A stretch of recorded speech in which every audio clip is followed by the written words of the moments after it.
Hey salut à tous, ici Maniaco Shonen. Alors à partir d'aujourd'hui les reviews flash vont un peu changer, je vous préviens, parce qu'en fait j'ai décidé de m'ouvrir sur le marché chinois avec ces vidéos pour avoir potentiellement plus de spectateurs, vous voyez. Donc voilà, à partir de maintenant on va passer au chinois. Hai Daija Hao Maniaco Shonen Jin Tian Women Yao Tan Deshidi Baji... Ouais non c'est chiant, écoutez, vous savez quoi, fuck les chinois. Aujourd'hui on va parler du deuxième épisode de cette 23e saison, j'ai nommé Bend in China. Alors, Bend in China commence directement, toujours par le générique version Tegridy Farm, avec Randy qui a une grande nouvelle. En effet, il a eu la brillante idée, encore jamais vue jusque-là, d'étendre son business en Chine, parce que c'est vrai qu'ils sont quand même pas mal là-bas. Mais le problème c'est qu'il n'a pas pris le temps de vérifier ce que pensait l'état chinois de la marijuana, et enfermé en prison, ça va tout de suite être plus dur de conquérir de nouvelles parts de marché. Pendant ce temps, Stan, délaissé par son père qui en a plus que marre de la vie à la campagne, va lancer son propre groupe avec Jimmy, Butters et Kenny, pour crier au monde sa frustration. Un groupe, je vous le donne en mille, de death metal. Sauf que pour faire fortune en tant que groupe de nos jours, il ne suffit plus de vendre des disques, non. Maintenant ce qui marche, c'est les biopics, mais malheureusement il semble qu'ici aussi, les Chinois vont avoir leur mot à redire. Alors cet épisode était... trop bien putain, c'est le genre de grands épisodes qui te font rappeler pourquoi South Park c'est beaucoup trop cool, drôle, intelligent, inventif et j'en passe. Mais bon, trêve de compliments. Ça m'avait manqué de pas être purement positif dans une review, mais même si je vais comme d'habitude essayer d'être un maximum critique, aujourd'hui, je vais pas vous mentir, on va surtout expliquer en détail pourquoi Bend in China c'est cool. Alors tout d'abord, parlons du cas de Randy et de la Tegridy Farm. Comme je le pressentais dans la dernière vidéo, c'est bien lui qui va servir de fil rouge pendant la saison, avec en parallèle l'augmentation de son entreprise et la diminution de son intégrité. C'est bien ce qu'on observe ici, il s'enfonce encore plus dans les ténèbres, et vu comment il est dans l'épisode 2, j'ai même pas envie d'imaginer à quoi il ressemblera dans quelques épisodes. Même s'il pense toujours d'une certaine façon faire le bien en amenant l'intégrité à de plus en plus de personnes, et encore parce que la thune a l'air de prendre encore davantage de place pour au final devenir presque le seul objectif, il a clairement perdu le véritable sens du mot Tegridy, ce que je trouve encore d'autant plus flagrant en voyant qu'il s'est séparé de Servieski, qui était l'image même de la passion, pour s'allier à la place à Mickey Mouse, qui lui représente clairement le consumérisme et le capitalisme bien gras dans tout ce qu'il a de plus sale. Cependant, il continue toujours d'essayer de faire son speech sur l'intégrité aux Chinois, mais ça marche pas trop. De toute façon, ça reste juste pour vendre sa marchandise, on va pas se le cacher. Mais ça a au moins le mérite de rallier le titan qu'est Disney de son côté. Il délaisse sa famille pour favoriser le développement de son business et ça va lui jouer des tours dans le futur, j'en suis certain. Quand on voit à quel point il ignore totalement son fils en promouvant ses t-shirts au détriment du bonheur de Stan, on nous montre vraiment quelle mauvaise personne il devient. Lui qui a déjà fait des erreurs en tant que père auparavant, mais jamais en allant aussi loin. Je surkiffe toujours autant ce personnage, mais... quel fils de pute. Et je dis ça dans le bon sens du terme, enfin s'il y a un bon sens du terme. Parce que je ne demande qu'à voir où il va sombrer pour le profit, je trouve son évolution vraiment géniale et super intéressante. Sinon, un des nombreux points qui m'a fait vraiment plaisir dans cet épisode, c'est les références à d'autres licences, en particulier Mickey qui fait son grand retour, toujours pour faire sa loi bien décidé à gagner de la thune sur le marché chinois. Le thème principal de Bend in China se révèle finalement être le rôle de la censure chinoise dans l'industrie du divertissement, ou plutôt pourquoi ces entreprises s'auto-censurent justement pour pouvoir exporter leurs films par exemple dans un pays pourtant communiste et très limite sur les droits de l'homme, mais qui comporte pourtant tellement de parts de marché à conquérir. Et pour ça je trouve que c'était génial de ramener le patron tyrannique de Disney sur le devant de la scène, parce que c'est clairement super pertinent, notamment maintenant avec les Avengers qui font partie de l'écurie Disney, ce qui n'était pas encore le cas à la dernière apparition de Monsieur Mouse dans la saison 16. C'est toujours hilarant de le voir là, entre tous les autres personnages qui lui appartiennent, aussi colérique que d'habitude, et j'avoue avoir bien aimé la réplique où celui-ci demande s'il possède South Park, et on lui répond que pas encore. Et puis Mickey qui aide à la conclusion de l'épisode, ça vient rajouter une dose d'humour bien agréable dans une intrigue pourtant pas mal sérieuse dans le fond. Mais maintenant, parlons un peu de Winnie l'ourson. Pour ceux qui se posent la question, oui, il est bel et bien interdit en Chine puisque pouvant servir de caricature du président Xi Jinping. Et je trouve que c'était bien vu d'intégrer ça dans l'intrigue. Ce pauvre ourson innocent qui va finalement servir à conclure l'alliance entre Tegridy Farm, Disney et la Chine, tout en montrant jusqu'où Randy est prêt à aller dans une scène d'assassinat aussi grandiose que violente, parodiant brillamment le film No Country for Old Men.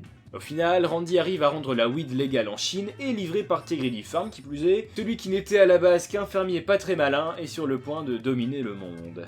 Toute cette histoire commence déjà à prendre une ampleur dantesque, et qui sait quel sommet il atteindra la prochaine fois. En tout cas, maintenant, il aura toujours le sang de Winnie sur les mains.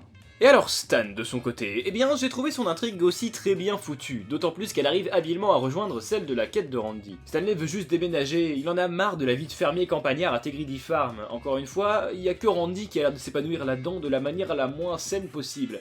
Mais le reste de la famille Marsh a l'air de vraiment en avoir marre, et ce depuis la saison dernière. Le jeune Marsh a donc choisi de monter un groupe de musique afin d'extérioriser ses émotions, et quand on découvre que c'est dans le death metal qu'il se réfugie, ça donne lieu à une scène très drôle et avec une putain de mise en scène. Non, franchement, la scène du premier concert était géniale, que ce soit du point de vue vocal, des variations de couleurs, et surtout de Metal Butters qui déchire tout. Après bien sûr, c'est loin d'être la première fois que les enfants forment un groupe, hein, mais c'est quand même sympa, surtout que là c'est plus remis au goût du jour, et le métal vient davantage mettre l'emphase sur les sentiments actuels de Stan.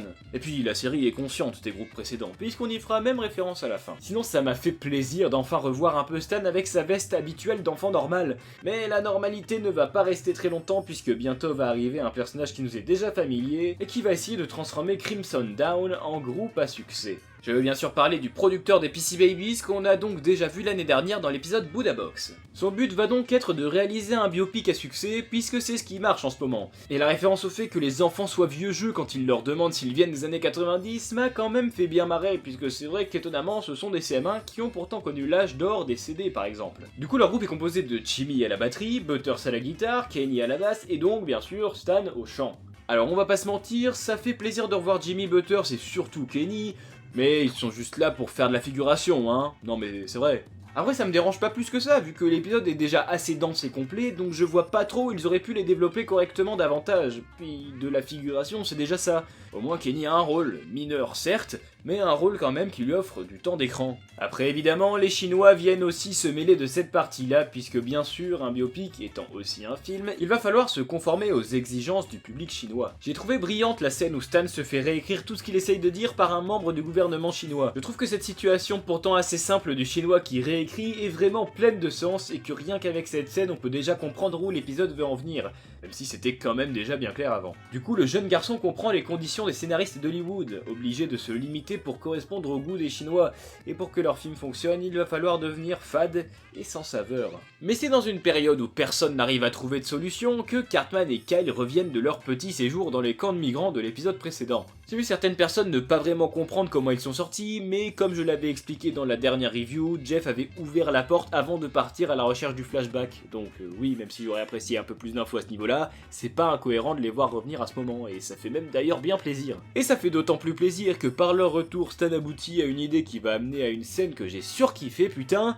Les Chinois veulent un groupe plat et sans intérêt? Eh ben ça tombe bien, on a ça en stock depuis maintenant 19 ans. Et c'est là que les légendaires Finger Bang font leur grand retour sur le devant de la scène, et vous pouvez pas imaginer à quel point ça m'a fait plaisir de voir ça. Finger Bang putain, saison 4 quoi, et même si Stan n'est pas décidé à faire du profit sur la nostalgie des gens, c'était trop bien de les revoir, hyper cohérents et bien utilisés. C'est du fanservice, oui, mais c'est absolument pas gratuit qui plus est, et après une fin comme ça, ma journée ne pouvait que très bien se passer. Après, c'est techniquement pas le vrai fingerbang là, hein. Ça c'est le rêve de Cartman au début de l'épisode, puisque je rappelle que le vrai concert finalement ressemblait plus à ça. Mais bon, je vais arrêter de chipoter et plutôt profiter de toute cette putain de dinguerie, hein, ouais, c'est mieux. En tout cas, le fin mot de cette histoire est bien plus positif que celui de l'intrigue principale. Stan veut déménager plus que tout, mais trouve encore pire le fait de vivre dans un monde dominé par les Chinois et la nécessité d'avoir constamment leur accord. On peut dire que lui a vraiment de l'intégrité, contrairement à quelqu'un d'autre qui se targue d'en avoir et même d'en vendre, alors que ça fait déjà quelques temps qu'il l'a laissé tomber. Entamons maintenant la dernière partie de cette vidéo sur les messages principaux et le futur de la saison. Je me suis pas beaucoup attardé dessus, mais oui, le générique de Tegridy Farm est bien de retour, et il évolue en plus de ça. Je le vois bien changer ses images petit à petit au fur et à mesure que Randy construit son empire, avec par exemple en fin de saison que des images violentes comme les attentats ou le meurtre de Winnie, vous voyez. La ferme est donc bien en train d'avaler la série, en reprenant même les codes des anciens génériques qui se modifiaient chaque saison avec de nouveaux extraits d'épisodes.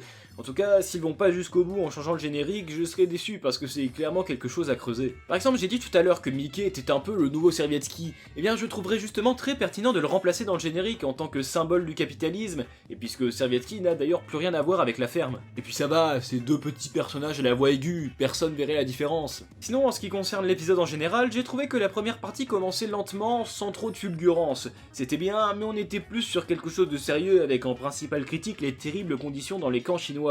Par contre, à partir de l'arrivée de Winnie, là ça part en couille et pour notre plus grand plaisir. D'ailleurs j'ai beaucoup aimé l'ambiance chinoise, vachement bien gérée, que ce soit avec les décors, les musiques ou même le langage qui est très bien géré puisque le fait de ne pas parler chinois ne nous empêche pas de deviner ce qui est dit, et ça c'est fort. Sinon je pense que c'est sûr qu'à la fin de la saison, Tegridy Farm aura implosé, ou alors peut-être quelque chose de plus subtil, mais en tout cas je pense que Stan sera de retour à South Park parce qu'il y a trop de références à son envie de revenir pour que ce ne soit que du hasard. Mais la fin sera peut-être moins convenue que ce à quoi je m'attendais au départ. Je pensais qu'il finirait par tous quitter la ferme pour revenir à la ville, mais maintenant j'avoue que je suis plus dubitatif. Pour moi ce sera le cas de Stan, Sharon et Shelley. Pour que ce soit l'inverse, il faudrait qu'ils finissent par trouver leur bonheur à la ferme, ce qui semble pas mal compliqué. Par contre pour Randy, je suis plus sûr de rien. Soit il rentrera avec eux après que Tegridy Farm ait finalement été anéanti par je ne sais quel enchaînement de péripéties, soit Tegridy Farm continuera et donc Randy se séparera de sa famille, ou alors, Randy est devenu une personne tellement mauvaise que j'ai peur de savoir ce qui lui arrivera, parce que là, si retour du bâton il y a, il risque d'avoir du mal à s'en remettre. Je dis pas qu'il va forcément mourir, mais en tout cas s'il y a du karma, et bah il sera en piteux état à la fin de la saison. En tout cas, ils peuvent pas rester millionnaires jusqu'à la fin de la série, ou alors les personnages changeraient totalement de rôle, et pour rendre ça intéressant, il faudrait vraiment que les scénaristes gèrent, même si pour moi, les quelques dernières solutions proposées sont assez peu probables, et la famille risque juste de rentrer chez elle, ou du moins, c'est ce que j'espère. Enfin, c'est ce que j'espère, oui et non, parce que si je suis surpris, bah, je serai encore davantage content. En tout cas, le conflit entre Stan et Randy semble être une des thématiques principales qui risque de se développer au fur et à mesure de la saison. En tout cas, je l'espère parce que ça commence très bien et avec de tels personnages, ça ne peut pas s'arrêter là. Globalement, tout se rejoint très bien au niveau des intrigues au final, et ça, je peux vous assurer que c'est la qualité de tous les grands épisodes de South Park. Ça, et l'autre point très important qu'on peut retenir de Bend in China, c'est que Matt et Trey n'ont pas peur de s'attaquer à du lourd. Ça a toujours été le cas, et on nous confirme ici que ça n'a pas changé. Et ça ne peut que donner confiance pour la suite. Parlons de la suite justement, à quoi peut-on bien s'attendre? La Tegridy Farm se révèle être clairement plus qu'une blague de l'épisode 1, et comme j'ai déjà pu le dire pas mal de fois, c'est évident que ça va encore prendre des proportions inattendues dans les prochains épisodes. Pour tout vous dire, je serais même pas étonné si le business de Randy finit par s'étendre à des aliens sur d'autres planètes. C'est même beaucoup plus probable que ça en a l'air quand on voit que Randy arrive en un seul épisode à passer de la ville de South Park à tout l'état chinois. Alors en une saison, il peut littéralement tout faire. J'espère quand même qu'on reverra Servietsky à la fin pour au moins confronter Randy à ce qu'il est devenu. Ça pourrait être une très belle scène, mais je m'avance peut-être un peu trop là. Sinon je vous rappelle que le prochain épisode sera le 300ème. Cet épisode si spécial va donc s'inscrire dans ce contexte de saison 23 à la Tegridy Farm.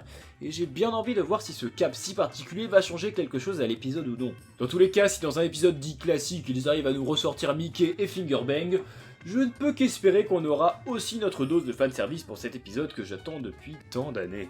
Au final, c'était un excellent épisode, très drôle, avec un aspect politique très bien vu, des évolutions inattendues et une petite dose de fanservice en plus qui ne peut que nous faire plaisir. Cet épisode était donc encore meilleur que le précédent et nous montre encore davantage le potentiel prometteur que nous réserve cette 23ème saison. Je dirais même plus que ça fait longtemps que je n'avais pas eu un aussi splendide sur quasiment tous les points. Voilà, c'est maintenant que se termine cette vidéo, j'espère qu'elle vous a plu. La semaine prochaine, on part sur du lourd puisque vous le savez, ce sera l'épisode 300 et j'ai hâte de voir ce qui nous attend. Comme d'hab, partagez-vous aussi votre avis sur l'épisode en commentaire, faites tourner la vidéo et rejoignez-nous sur Discord. Et sur ce, c'est avec une grande hype que je vous dis à très bientôt pour une prochaine vidéo. C'était Maniaco Shonen, bye tout le monde, Zaijian.